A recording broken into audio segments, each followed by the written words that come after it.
आणि हे media space वगैरे मला गरज नाही. मी कधी करत पण नाही.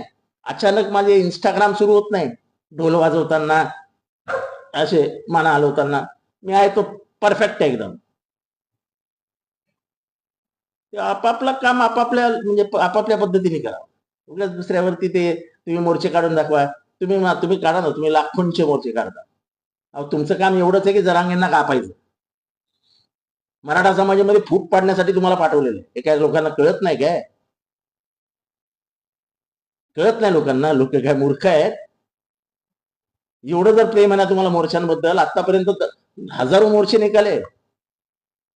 मराठा समाजाने शिस्तीत लाखाचे मोर्चे काढले. कुठला नाही मिळाला हो मराठा समाजाला. फक्त घाबरवण्याची कामं केलीत तुम्ही. ओबीसीला घाबरवलं, मराठ्यांना घाबरून ठेवलं, ओबीसीला घाबरून ठेवलं. आरक्षण जाईल, आरक्षण जाईल, आरक्षण जाईल, आणि आपले राजकीय पत्ते भाजून घेतले. तेव्हा तुम्ही तुमच्या घरात सुखी राहा, मी माझ्या घरात सुखी